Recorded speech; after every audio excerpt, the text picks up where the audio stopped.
ગુજરાત ઉપર નવું સંકટ. બંગાળની ખાડીને અરબ સાગરના દરિયામાં ફરી એકવાર નવી સાયક્લોનિક સિસ્ટમ સક્રિય બનતી જોવા મળી રહી છે. તમે લાઈવ જોઈ શકો છો. બંગાળની ખાડીના વિસ્તારથી અરબ સાગરના વિસ્તારોની અંદર અનેક પ્રકારની લો પ્રેશર, અનેક હાઈ પ્રેશરની સાથે સાયક્લોનિક સિસ્ટમના મજબૂત ઘેરાવા બનતા જોવા મળી રહ્યા છે અને અનેક પ્રકારની સિસ્ટમો હાલ અત્યારે બંગાળની ખાડીને અરબ સાગરના દરિયામાં સક્રિય બનતી હોવાના કારણે હવે આ સિસ્ટમની દિશા ભારત દેશ તરફ દર્શાવવામાં આવી રહી છે, જેને લઈને અત્યારે બંગાળની ખાડીના દરિયાઈ કાંઠાના વિસ્તારોમાં સતત હલચલ વધતી જોવા મળી રહી છે અને સિસ્ટમની મોટી ઘાત અત્યારે બંગાળની ખાડીના દરિયાથી લઈને ગુજરાતના વિસ્તારો ઉપર પોતાની ભારે અસરો દર્શાવતી જોવા મળી રહી છે, જેને લઈને ગુજરાતના વાતાવરણ ઉપર પણ એકાએક અને આજની રાત્રિ દરમિયાન મોટા પલટાવ સાથે ને તોફાની પવનની ગતિવિધિઓ સાથે ભયંકર ઠંડીના પ્રમાણની અંદર ગુજરાતમાં વધારા થવાને લઈને મોટી આગાહી કરવામાં આવી છે. તે ઉપરાંત ગુજરાત રાજ્યની અંદર આજથી લઈને આવનાર 3 દિવસની અંદર સતત તોફાની પવનની અવર જવર ગુજરાત ઉપર વધતી જોવા મળવાની છે અને સિસ્ટમની તીવ્ર અસરોને લઈને ગુજરાતના સંપૂર્ણ પંથકોની અંદર ફરીથી આકાશ પાતાળ એક થતું હોય તેમ મોટા પલટાવ સાથે ને તોફાની પવનો સાથે માવઠાનું રીતસરનું મોટું જોર હવે ગુજરાત ઉપર વધતું જોવા મળી શકે છે, જેને લઈને બંગાળની ખાડીના તોફાની પવનો, અરબ સાગરના તોફાની પવનનો સતત મારો ગુજરાત ઉપર વધતો જોવા મળવાનો છે, જેમાં સૌરાષ્ટ્રના દરિયાઈ કાંઠાના વિસ્તારો, દક્ષિણ ગુજરાત, મધ્ય ગુજરાત અને કચ્છના વિસ્તારોની અંદર હાલ અત્યારે મોટા પલટાવ સાથે સંપૂર્ણ વિસ્તારોમાં ફરીથી વાદળો છવાતા જોવા મળી રહ્યા છે અને આજની રાત્રિ દરમિયાન ગુજરાતમાં મોટું સંકટ આવે તેવી પણ આગાહી દર્શાવવામાં આવી છે, કારણ કે અત્યારે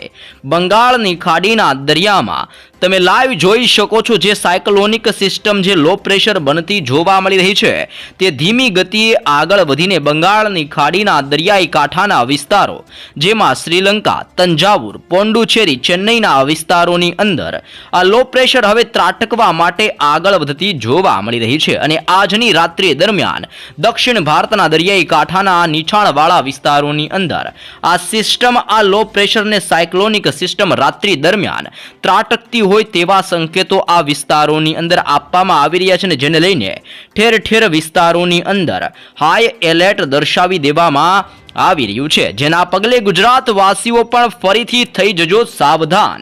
ગોદડાની સાથે સાથે છત્રી અને રેનકોટ તૈયાર રાખવા માટે પણ મોટી આગાહી ગુજરાત માટે દર્શાવવામાં આવી છે, કારણ કે ગુજરાતના વાતાવરણ ઉપર મોટા પલટાવ સાથે જે અત્યારે ઠંડીની અંદર પુષ્કળ પ્રમાણની અંદર વધારો થતો જોવા મળી રહ્યો છે તેની પાછળનું મોટું કારણ જાણવા મળ્યું છે.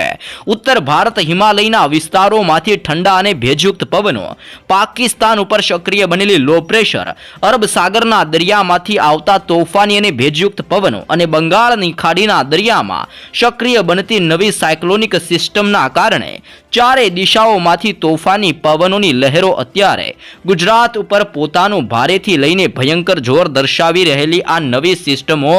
જોવા મળી રહી છે. તમે લાઈવ પણ જોઈ શકો છો કે અત્યારે 2 મજબૂત સિસ્ટમની સ્ટ્રફ લાઇન ગુજરાત ઉપરથી પસાર થતી જોવા મળી રહી છે અને આ સ્ટ્રફ લાઇન એક ઉત્તર ગુજરાતના જિલ્લાઓ અને મધ્ય ગુજરાતના જિલ્લાઓ, જ્યારે બીજી સ્ટ્રફ લાઇન કચ્છ, સૌરાષ્ટ્રની સાથે દક્ષિણ ગુજરાતના જિલ્લાઓમાંથી આ 2 મજબૂત લાઇનો અત્યારે પસાર થતી જોવા મળી રહી છે અને સ્ટ્રફ લાઇનને લઈને ગુજરાત રાજ્યની અંદર આવનાર 72 કલાકની અંદર તોફાની પવનની અવર જવર ગુજરાતમાં વધવા અંગે મોટી આગાહીની સાથે પૂર્વાનુમાન દર્શાવવામાં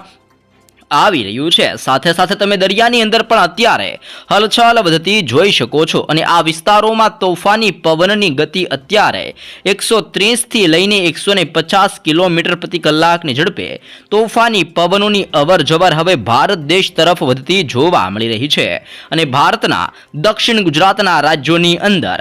ભારે અસરોના પગલે અત્યારે વીજળીના ચમકારા, આંધી, તુફાન, વંટોળ સાથે ગાજવીજ મજબૂત બનતી હોય તેમ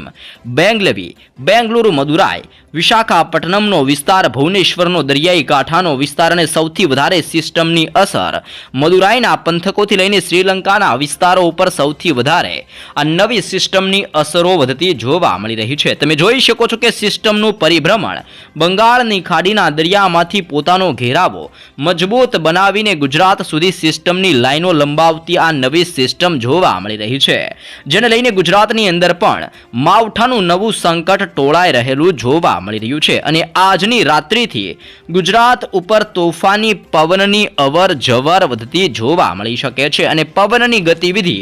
ગુજરાત રાજ્યની અંદર આજની રાત્રિ દરમિયાન 35 કિલોમીટર પ્રતિ કલાકની ઝડપથી 40 કિલોમીટર પ્રતિ કલાકની ઝડપે તોફાની પવનની અવર જવર વધતી હોવાના કારણે ગુજરાતના દરિયાઈ કાંઠાના વિસ્તારોમાં ઠંડીનો ચમકારો વધતો જોવા મળવાનો છે અને ઠંડીના પગલે ગુજરાતના સૌરાષ્ટ્રના દરિયાઈ કાંઠાના વિસ્તારોની અંદર પણ અત્યારે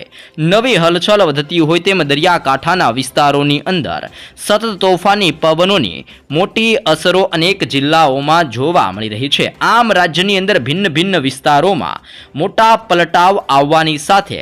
ભાવનગરના વિસ્તારોની અંદર બોટાદ, જસદણ, ગોંડલ, રાજકોટનો પંથક, જૂનાગઢ, અમરેલી, મહુવાથી લઈને અલંગનો દરિયાઈ કાંઠાના વિસ્તારની અંદર મોટા ઘેરાવાની સાથે જૂનાગઢ, વેરાવળ, પોરબંદરના દરિયાઈ કિનારાના વિસ્તારો, દેવભૂમિ દ્વારકાનો જિલ્લો, જામનગર, ભાનવડના વિસ્તારથી મોરબીના જિલ્લાથી લઈને સુરેન્દ્રનગર, ચોટીલા અને રાજકોટના વિસ્તારોની અંદર પણ વાદળો ઘેરાતા જોવા મળી રહ્યા છે અને સૌરાષ્ટ્રના દરિયાઈ કાંઠાના વિસ્તારોમાં ઠંડી ભર્યું હવે માવઠાનું મોટું જોટું અસર કરતું જોવા મળી રહ્યું છે અને ચારે દિશાઓમાંથી આવતા તોફાની પવનોને લઈને ગુજરાત ઉપર સતત દિવસે ને દિવસે હવે ભેજનું પ્રમાણ વધતું જોવા મળી રહ્યું છે। આમ રાજ્યની અંદર તોફાની પવનોની ગતિવિધિને લઈને ગુજરાત રાજ્યની અંદર આવનાર 3 દિવસ તોફાની પવનની ગતિવિધિઓ સાથે માવઠાનું નવું સંકટ ગુજરાત ઉપર ઘેરાતું જોવા મળવાનું છે અને ગુજરાતના ભિન્ન જિલ્લાઓમાં આજની રાત્રિથી લઈને આવનાર 72 કલાક સુધીની અંદર તોફાની પવનોના કારણે ઠંડીનો પારો પણ તીવ્ર વધતો જોવા મળશે અને જેને લઈને ગુજરાતની અંદર સૌરાષ્ટ્રના જિલ્લાઓમાં આજની રાત્રિથી તોફાની પવનોની ગતિવિધિઓ વધતી જોવા મળવાની છે। તેની સાથે સાથે કચ્છના જિલ્લાઓની જો માહિતી મેળવવામાં આવે તો કચ્છના સંપૂર્ણ વિસ્તારોની અંદર પણ ઠંડીનો પારો અત્યારે ગગડતો જોવા મળી રહ્યો છે। કાલે સૌથી વધારે ઠંડી નળિયાના વિસ્તારોની અંદર નોંધવામાં આવી હતી અને અત્યારે રાપર, ખાવડ, લખપત, બારડોલી, માંડવીથી લઈને ગાંધીધામના વિસ્તારોની અંદર કચ્છના સંપૂર્ણ વિસ્તારોમાં મોટા પલટાવ સાથે ઠંડીનો પારો કચ્છ ઉપર ભારે અસર દર્શાવતો જોવા મળી રહ્યો છે અને પાકિસ્તાન ઉપરથી આવતા તોફાની પવનોની લહેરો કરાચીથી લઈને સીધા જ કચ્છના વિસ્તારોની અંદર અસર દર્શાવતા જોવા મળી રહ્યા છે। આમ ગુજરાત રાજ્યની અંદર તોફાની પવનોની ગતિવિધિઓ સાથે વરસાદના નવા રાઉન્ડને લઈને પણ મોટું પૂર્વાનુમાન જાહેર કરવામાં આવ્યું છે અને આ નવો રાઉન્ડ ગુજરાતની અંદર માવઠા સ્વરૂપીય વરસાદ, જેને કમોસમી વરસાદ કહેવામાં આવે છે, તે રીતે વરસવાની આગાહી દર્શાવવામાં આવી છે અને ગુજરાતની અંદર ડિસેમ્બર મહિનાની અંદર સતત મોટા પલટાવો ગુજરાત ઉપર આવતા જોવા મળશે અને સાથે જ બંગાળની ખાડીના દરિયાની નવી સિસ્ટમો ભારત દેશના દરિયાકાંઠાના વિસ્તારોની અંદર ત્રાટકતી હોવાના કારણે અરબ સાગરના દરિયામાંથી પણ સિસ્ટમની ગતિવિધિઓ હવે દિશા બદલીને ગુજરાત તરફ પોતાની અસરો દર્શાવતી હોવાના કારણે ગુજરાતની અંદર આજની રાતથી મોટા ઘેરાવા સાથે દક્ષિણી ગુજરાતના વિસ્તારોની અંદર જેમાં ભરૂચ, નર્મદા, સુરત, તાપી, નવસારી, ડાંગ અને વલસાડના વિસ્તારોમાં આજની રાત્રિથી ઠંડીનો પારો ગગડતો જોવા મળશે અને ઠંડીના પ્રમાણની અંદર પુષ્કળ વધારા સાથે માવઠાનું મોટું સંકટ ઘેરાતું જોવા મળવાનું છે। મધ્ય ગુજરાતના જિલ્લાઓની અંદર પણ લો પ્રેશર વાળી સિસ્ટમની અસરોને લઈને હાલ ડીપ ડિપ્રેશન મજબૂત બનતું જોવા મળી રહ્યું છે ને જેને લઈને અત્યારે અહેમદાબાદનો જિલ્લો, ધોળકા, નડિયાદ, ખંભાત, વડોદરા, લુણાવાડા, ગોધરા, દાહોદ, છોટાઉદેપુર, બોડેલીના વિસ્તારોની અંદર ઠંડીનું પ્રમાણ વધતું જોવા મળ્યું છે અને 13 ડિગ્રીથી લઈને અહેમદાબાદના જિલ્લાની અંદર 15 ડિગ્રી સેલ્સિયસ સુધીનું ટેમ્પરેચર અત્યારે દર્શાવવામાં આવ્યું છે તો વડોદરાના વિસ્તારની અંદર 16 ડિગ્રી સેલ્સિયસ તાપમાન દર્શાવવામાં આવી રહ્યું છે. ઉત્તર ગુજરાતના જિલ્લાઓની અંદર સૌથી વધારે અત્યારે ઠંડી પડતી જોવા મળી છે, જેમાં થરાદનો વિસ્તાર, પાલનપુર, રાધનપુર, મહેસાણાથી લઈને ખેડબ્રહ્મા, હિંમતનગરના વિસ્તારોની અંદર મોટા પલટાવ સાથે બનાસકાંઠા, સાબરકાંઠા, અરવલ્લી, પાટણ, મહેસાણા અને ગાંધીનગર આમ રાજ્યની અંદર સંપૂર્ણ વિસ્તારોની અંદર મોટા પલટાવ સાથે આજની રાત્રિથી લઈને